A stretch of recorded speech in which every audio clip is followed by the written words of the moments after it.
Okay, magandang umaga po sa ating lahat. Heto update po tayo, no. Itong sinabi po ni Presidente Bongbong Marcos na hindi raw siya nagsisisi sa unitem nila ni VP Sara Duterte noon. Hindi raw siya nagsisisi. E di syempre, hindi ka nagsisisi kasi ginamit mo si VP Sara para manalo ka eh, di ba? Yan naman ang katotohanan. Mamaya, pag-usapan natin yan. At heto, itong minority block, ang arty-arty nitong minority block, pinatayan raw sila ng aircon, wifi, dahil raw nag-boycott para sa Senator Jinggoy Estrada. Tapos, nagalit sila kasi handa na raw sila doon sa session. At ang nakakadismaya is kapwa nila senador huhulihin na. Pero wala silang pakialam sa institusyon. Kasi someday it will happen to you, kayong mga minority. Kung kayo na naman ang huhulihin tapos hindi kayo bigyan ng suporta, ano kayang mafe-feel ninyo?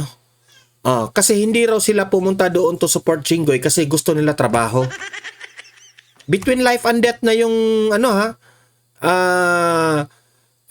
sinapit ni Jinggoy pero baliwala lang sa inyo. Ganyan ang minority. Okay? Yan ang hindi dapat natin iboto itong mga ganitong klasing tao. Kapwa nga nila senador, hindi nila susuportahan.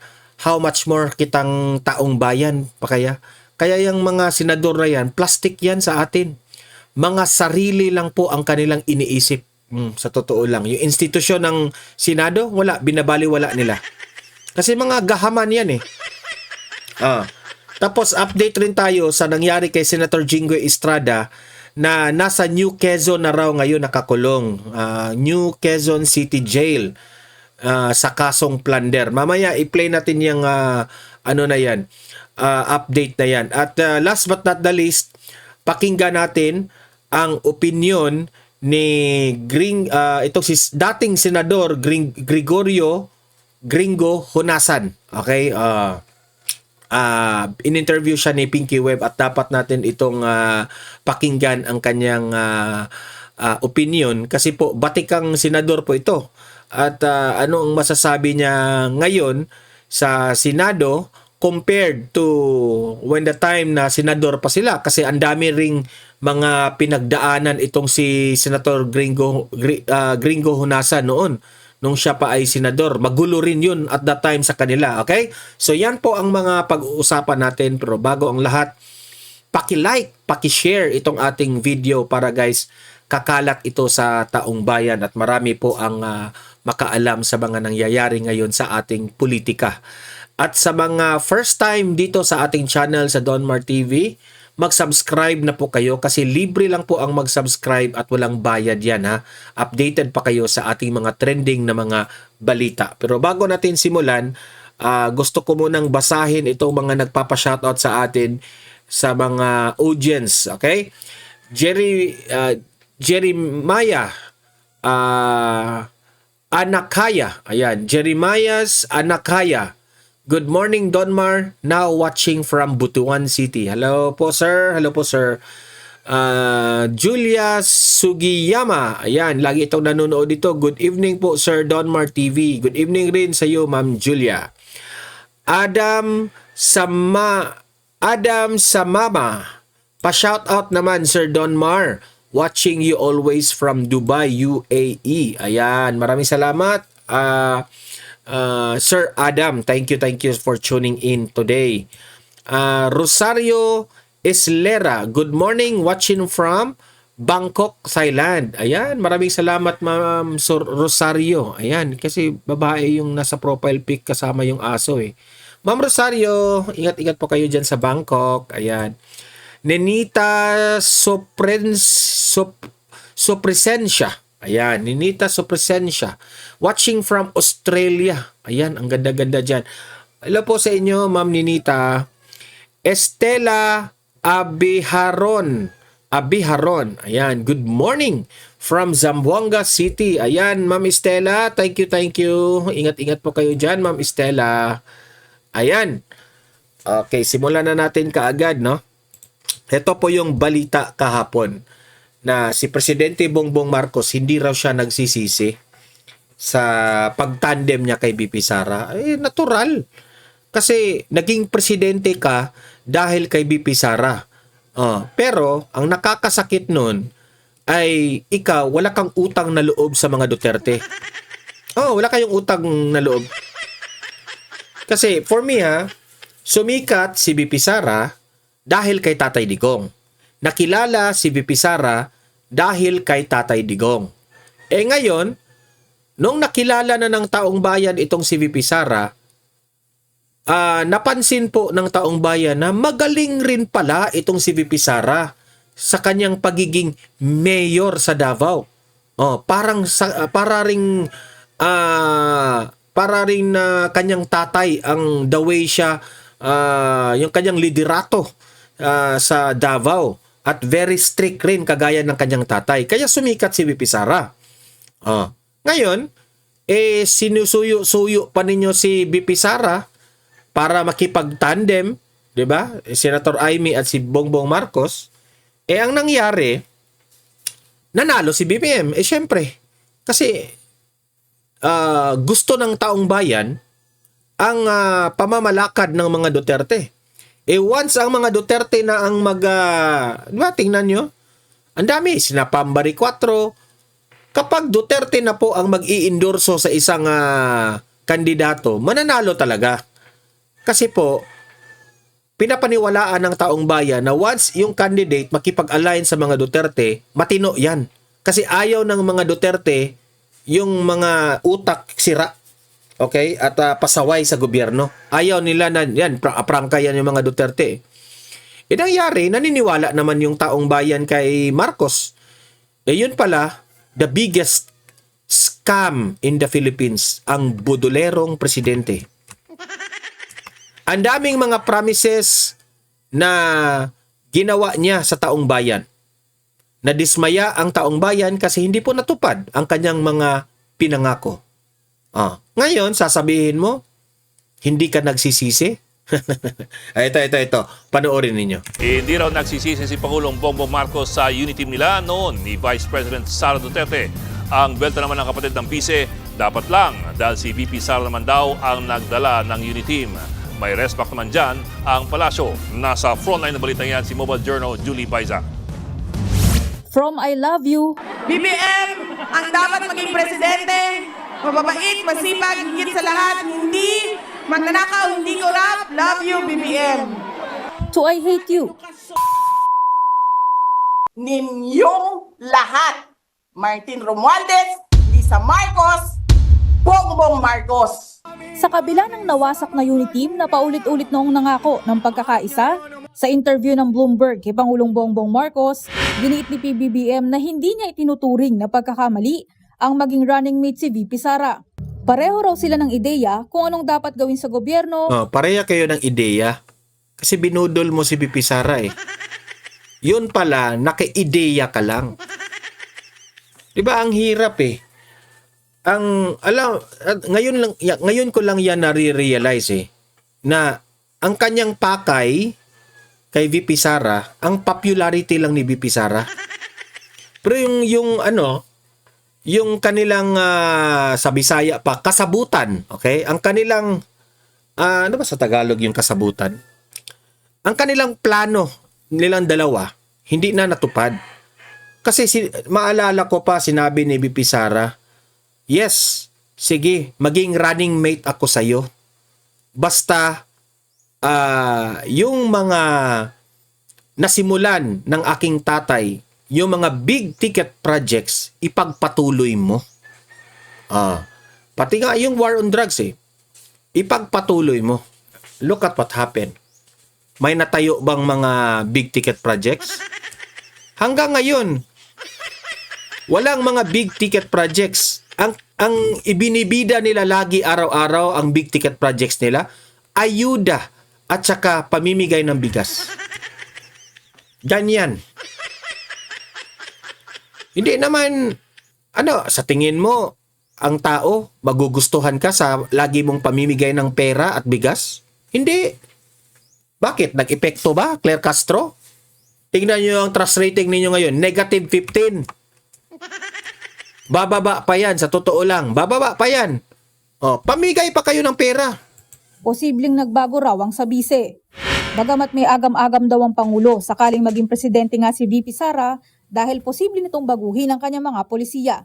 Of course, babaguhin talaga ang pulisiya nimo kasi yung pulisiya mo BBM palpak. Palpak.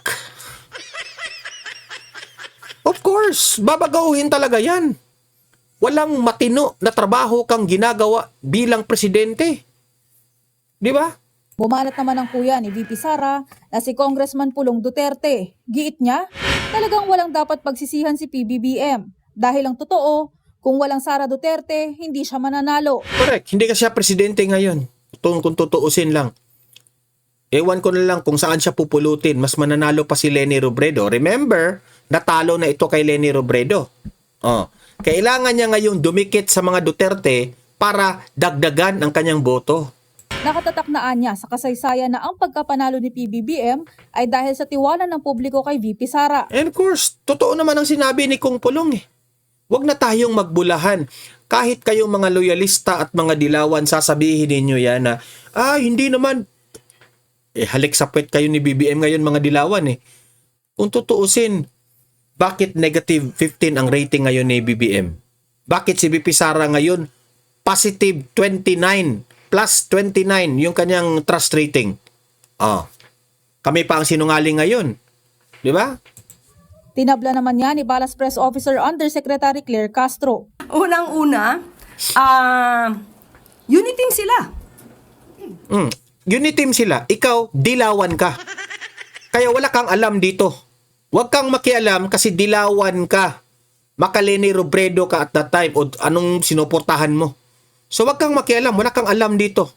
Hindi mo pwedeng sabihin na ito ay dahil lamang kay Pangulong Marcos Jr. o dahil lamang kay Vice Presidente. Magde-deny pa kayo. Na obvious naman na nanalo si BBM dahil kay VP Sara. Sino po ba nagtatrabaho? Sino nagtatrabaho? Bakit? At sino po ba nagbabakasyon? So you are claiming na nagbabakasyon si VP Sara, si BBM ang nagtatrabaho. Bakit ngayon ang trust rating negative 15? May tanong nga sa'yo. Bakit negative 15? Bobo pa kala. Buwelta pa ng palasyo, nakakaawa si Pulong dahil nabubuhay daw siya sa fake news. Si Kung Pulong pa ngayon ang kaawa-awa. Kayo ang kaawa-awa kasi negative 15 kayo. Payo ni Castro sa kongresista, Mas maganda po sana manood siya ng press briefing, mga news, Wala kaming gana manood sa press briefing ninyo kasi puro kayo ayuda. Ikaw po, gugustuhin ba ng taon bayan manonood sa press briefing ninyo na araw-araw mong inaway mga Duterte? Away-away mo inaway? stream, state-owned media, nakakaawa naman. Ikaw ang nakakaawa. Ha? Kasi by 2028, hindi ko alam saan ka pupulutin, Castro. Nabubuhay sa dilim, nabubuhay sa fake news, nabubuhay Nabubuhay sa fake news. Ikaw yun. Sabihin mo yan sa salamin. Ikaw nga yung fake news eh. sa sariling imahinasyon. wala pang bagong sagot siya ng kampo ng Kaya nga nakakatawa itong si Claire eh. Ang lakas ng loob. mga Duterte. Nagbabalita mula sa frontline, Ewan ko na lang sa'yo. O eto. Ito yung ipapakita ko na next video sa inyo. Itong kaartihan ni Tulfo. Okay? Kaartihan ni Rapi Tulfo at itong kaartihan ng mga minority bloc. Ito, panoorin ninyo. Nabasusan ang ilang miyembro ng minority bloc nang patayan sila ng ilaw at wifi sa plenaryo. Ang dahilan, hindi raw kasi sila sumama Nabastusan sila pero wala kayong respeto sa Senado. sa panawagang mag-boycott para kay Senador Jinggoy Estrada. Nasa frontline ng balitang yan si Mo. Boycott talaga yung term. Boycott. Hindi, ang hinihingi lang naman ng majority, suportahan natin ang kapwa natin senador. 'Di ba? Hindi pa naman yan proven guilty si Jinggoy. Walves. Maraming beses po ako inalok na talikuran ang independent majority bloc kapalit ang pagbabasura sa aking kaso. Ngunit, hindi ko po ito tinanggap. Solid pa rin daw si Senator Jinggoy Estrada sa majority bloc. Yan ang hindi alam ng mga dilawan. at mga loyalista na si Jinggoy pinopolitika na kapag hindi siya sumanib dito sa mga minority bloc ay kakasuhan siya. So ayan na nga, kinasuhan siya. 'Di ba? Kahit inalok daw siyang umalis kapalit ng pagbasura sa kaso. Hindi ako matitinag sa anumang panggigipit, pananakot, political maneuvering para talikuran ang aking paninindigan. Ngayon kung tatanungin niyo kung sino sila, abangan ninyo ang susunod na kabanata. Pero tingin ni Senador Raffy Tulfo, parang baligtad. Sila na nga raw ang mas kaunti sa minority, sila pa ang manggigipit. Kung tutusin, kami dapat ang gigipitin kasi kaming minority. Misis. Bumalik ka sa Raffy Tulfo in action. Magaling ka lang sa mga kabit-kabit na mga problema. Wala, di ka bagay dyan. Di ka bagay dyan. Kurtin ko yung chicks mo ngayon eh. Pakurot ka yung chicks mo. Kami manggigipit sa majority. How can that happen? Outnumbered ka. Alam mo, sa totoo lang, Raffy Tulfo, noon, hangang-hanga sa iyo ang mga Pilipino kasi kumakampi ka sa masa. Ngayon, halik ka pala sa puwet ng mga alta sosyal. Yung mga mayayaman, hindi mo kaya.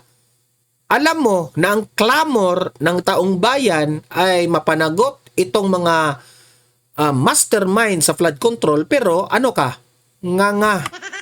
Wala kang ginawa. Nganga. Daldal ka lang sa radyo mo, sa totoo lang. Kami para manggipit sa kanila. Pinatayan din daw sila ng aircon at Dapat lang kayong patayan. Alam niyo ba kung hindi yan pambabastos na papatayan sila ng aircon Kapag i-on mo yung aircon, unless kung dyan ay solar yan, yung building nila. Kapag patayan kayo ng aircon, that only means to say, nakakasave po ang taong bayan sa kuryente dyan. Malaki yan, yung kuryente dyan. Papatayan talaga ng aircon dyan. Mahal yan dyan. Sa amin nga, mag 24 hours yung aircon ko. Ang laki-laki nga ng kuryente sa bahay ko eh.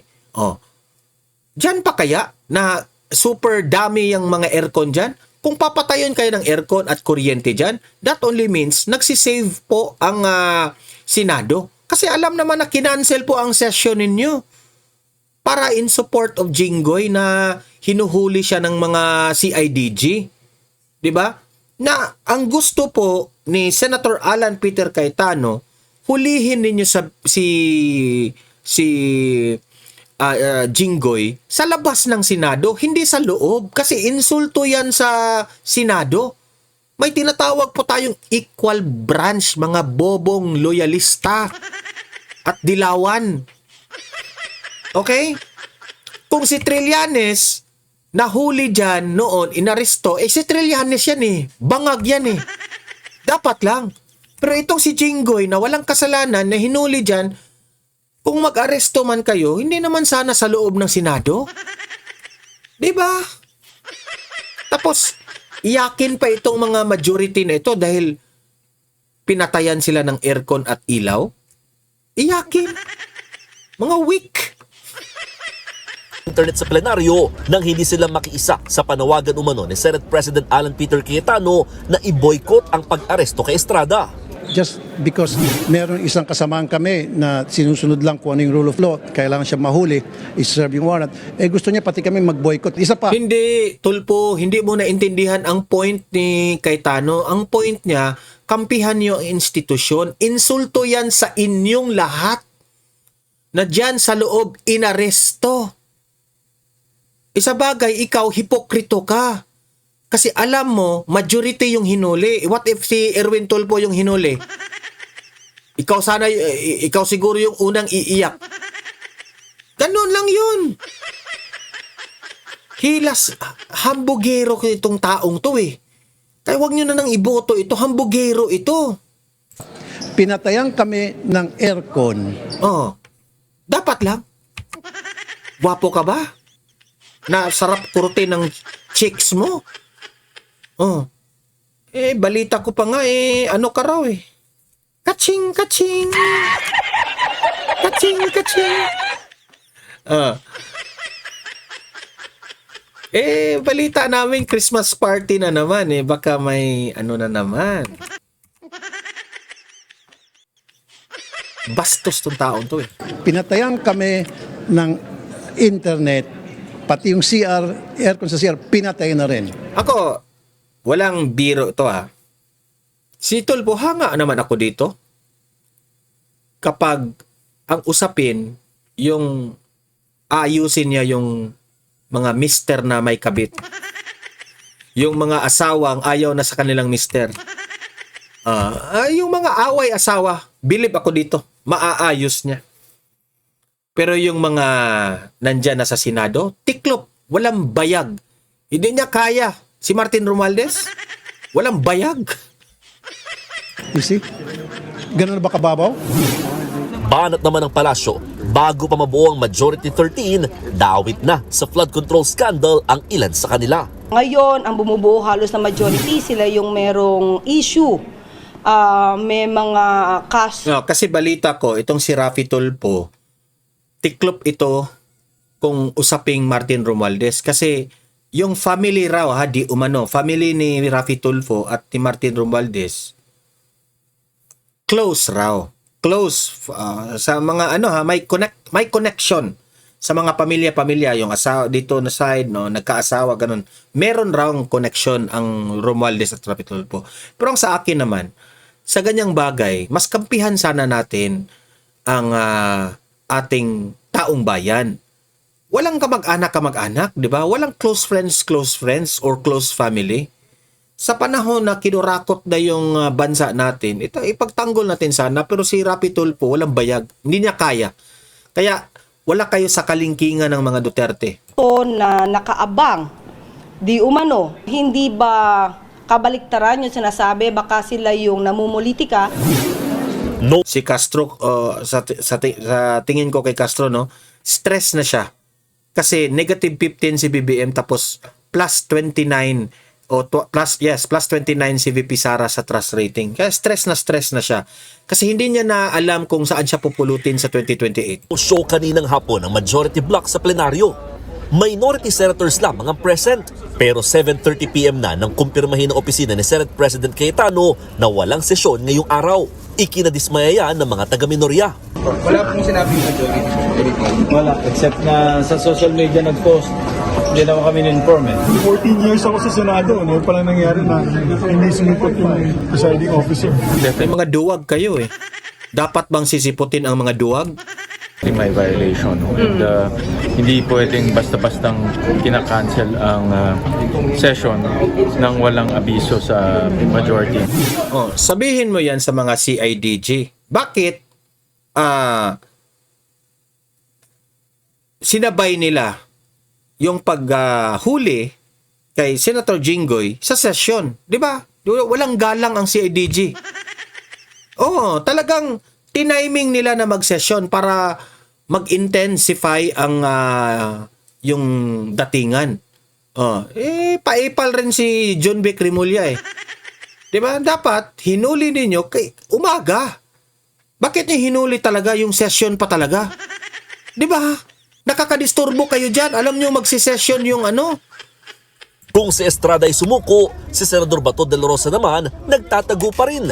Umusad naman na ang preliminary investigation. Alam niyo ang News 5 bias itong media na ito Bias ito sa kay BBM, bias ito sa minority. So i-understand na lang natin. Pumilit kay Senador Chis Escudero hinggil sa kanyang campaign donation. Pinasabi Pero matakin nyo kahit bias yung News 5, ito pa rin ang ipinakita ko sa inyo kasi gusto kong ituwid ang kanilang fake news, okay? Na rin ng mga sangkot na donor. Pinakakasuhan din ng ombudsman ng plunder at bribery si Senador Rodante Marcoleta kaugnay ng 75 million pesos na campaign donation. Si Marcoleta naman ang mangunguna sa subcommittee ng makapangyarihang Blue Ribbon na binabatikos ng ilang miyembro ng minorya. Ang problema lang, para sa akin personal. Ang problema, ikaw. Wala kang bayag, duwag. Bakit kailangan pang i-subcommittee, isa-subcom kay Marcoleta? Bakit hindi ba capable and able si Senator? Huwag na yung pakinggan si Tulfo, nakakainis pakinggan. Walang utak bobo. Okay? Ito yung kalagayan ni Jinggoy. Kasalukuyang nasa New Quezon City Jail Male Dormitory si Senator Jinggoy Estrada. Doon siya magpapalipas ng magdamag matapos sumuko sa kasong plunder kaugnay ng umano'y kickback niya sa mga flood control projects. Bago po yan, nagkasagutan pa sina Senate President Alan Peter Cayetano at Interior Secretary John B. Cremulya.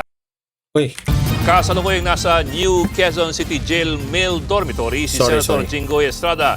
Doon siya magpapalipas ng magdamag matapos sumuko sa kasong plunder kaugnay ng umano'y kickback niya sa mga flood control projects. Bago po yan, nagkasagutan pa sina Senate President Alan Peter Cayetano at Interior Secretary John B. Cremulya. At live mula sa Quezon City, nasa frontline ng balitang yan si Dave Abuel. Dave, meron pa bang pinoproseso si Senator Jinggoy o siya ba'y nakakulong na?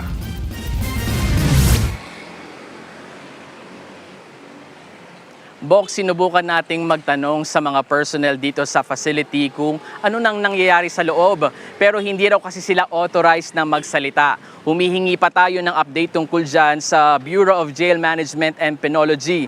Mag-aalas 8:30 ng gabi kanina nang tuluyan na ngang madala mula Sandigan Bayan papunta rito sa New Quezon City Jail Male Dormitory sa Barangay Payatas si Senator Jinggoy Estrada. Sakay ng isang van ang senador na escorted ng 2 pang van mula Sandigan Bayan, isang coaster mula sa Philippine National Police at 2 nakamotorsiklo mula sa Highway Patrol Group. Maulan ng ibiyahe ang senador. Pagdating sa facility, hindi na pinayagang makapasok ang media at hindi na rin nasilayan ang senador na nahaharap sa mga kasong graft at plunder. I will be proceeding now to the CIDG to voluntarily surrender myself. Mangiyak-ngiyak na humarap sa publiko si Senador Jinggoy Estrada. Voluntaryo siyang sumuko matapos maglabas ng fake news itong sinabi nila na mangiyak-ngiyak hindi po mangiyak-ngiyak si Jinggoy. arrest warrant ang Sandigan Bayan sa kaso niyang plunder. Kaugnay ito ng umano'y 543 million pesos na kickback ni Senador Jinggoy sa flood control project na dati na niyang itinanggi. Hindi ako papasailalim ng kustodya ng Senado. I will not seek Senate custody. Hindi ko gagamitin ang Senado bilang panangga laban sa mga aligasyon sa akin. Nakahanda akong ipagtanggol ang aking sarili sa hukuman at hindi ako magtatago sa likod ng institusyong ito upang umiwas sa proseso. Ayon kay Estrada, kalokohan ng kasong plunder laban sa kanya. Lalo't ang Senate Legislative Budget Research and Monitoring Office na ang nagsabi sa Ombudsman na walang anumang budget insertions ang senador.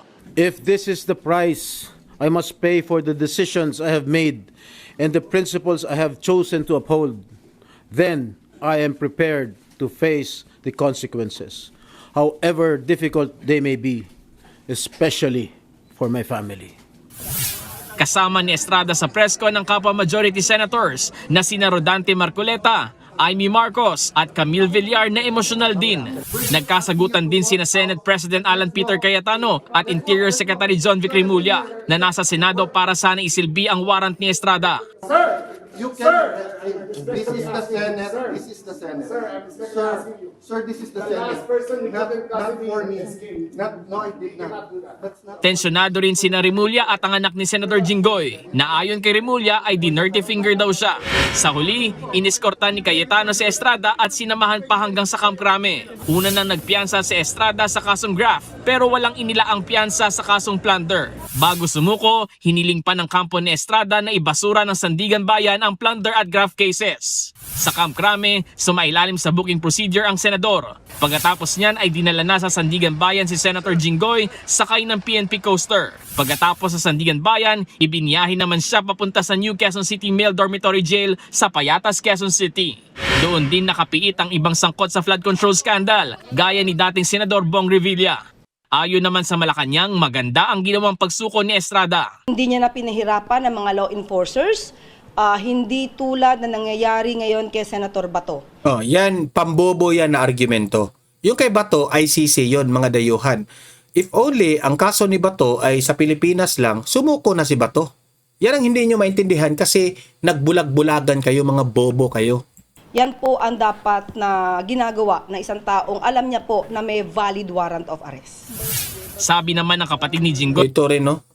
Kapatid niya ha, pero wala talaga. traidor na pagkapatid. Ito na si Senator J.V. Ejercito. Bilang kapatid na nalulungkot din at kasama. Itong taong to, wag niyo na itong iboto kasi balimbing to eh. Nalulungkot ako para sa kanyang pamilya. Kaya lang, sa public servant, kailangan hayaan natin na umusad ang batas.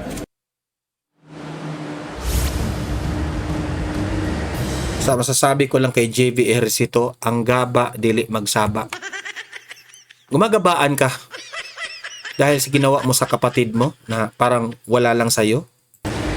Bok sa press con ni SILG Remulla kanina, sinabi nito na pansamantala munang nasa ospital si dating DPWH Secretary Manuel Bonoan matapos makaranas ng mataas na blood pressure. Aniya, mahigpit ang pagbabantay sa kanya roon. Kapag daw sinabi ng doktor na he is fit to stand trial, saka pa lang daw ito dadalin sa Sandigan Bayan. Sa ngayon, sinusubukan pa nating makakuha ng impormasyon mula sa BJMP ukol sa magiging sitwasyon nila Estrada at iba pang akusado sa loob ng facility kung saan at anong klaseng kwarto ba ang paglalagyan sa kanila at kung pagsasamahin ba silang apat. Yan muna ang latest mula rito sa Quezon City. Balik sa iyo, Bok. Yun ang update kay Senator Jinggoy. Punta naman tayo dito sa opinion nitong si dating Senador Gringo Hunasan patungkol po sa mga nangyayari sa Senado at kay Jinggoy Estrada. Okay? Ito, play natin. Play! Yung po sinabi nyo kanina, I was gonna go there, political persecution. Something that Senator Jinggoy Estrada may have said, not exactly in those words, if I can remember well, but you know, he mentioned statements like, mula nang naging majority ang minority, bumilis ang mga kaso sa amin. And then, sir, you have Malacanang saying, hindi naman yan nangyari ngayon lang eh. Last year pa yan. Minority pa kayo nung nangyari yan. How do you, and how does the public balance what could be political persecution to a case that actually might really hold water? You cannot reduce this into a he said, she said situation. Di ba? Kaya may rules eh. And the ultimate rule is the Constitution. Kanina, on my way here, I read the Bill of Rights. Sabi sa akin ng mga abogado, if you want to reduce the Constitution to a few sentences, you read the Bill of Rights? Article 3, Section 1, protect life, liberty, and property. Di ba? Now, are we following that? Di ba? Habang nililitis, nakakulong ka, and you are found innocent, does the law prescribe a mechanism for saying, oops, I'm sorry? Diba? How Damages, sir. Yun nga. Well, I'm not implying that media is party to this, no?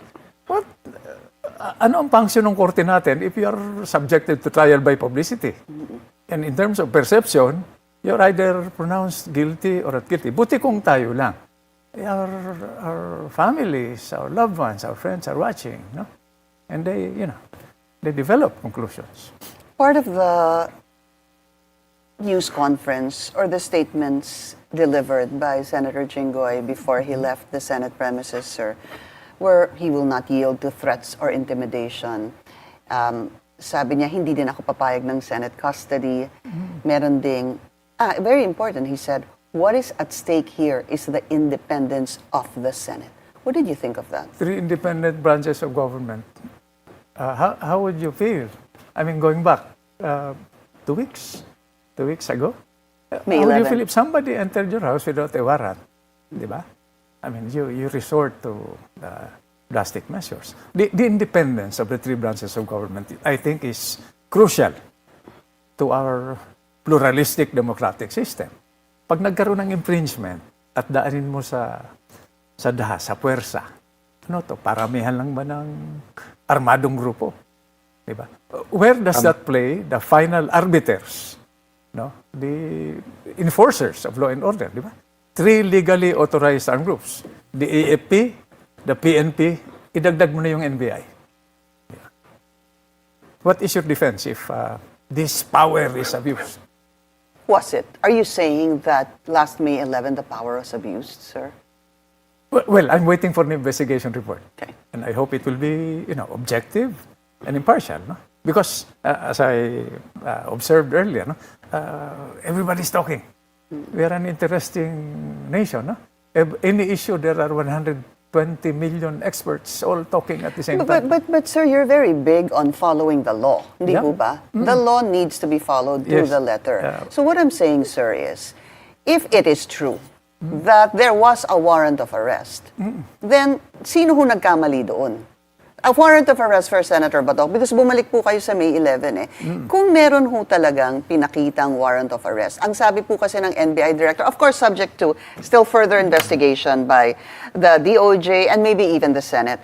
But if you were to believe the statement of NBI Director Matibag, they had a warrant of arrest, they were going to show it to him, pero bago po napakita sa kanya, sinabing NBI, we are to serve the arrest warrant, tinulak na daw sila at tumakbo na raw si Senator Bato. Pinky, please forgive me, no, that's above my salary grade.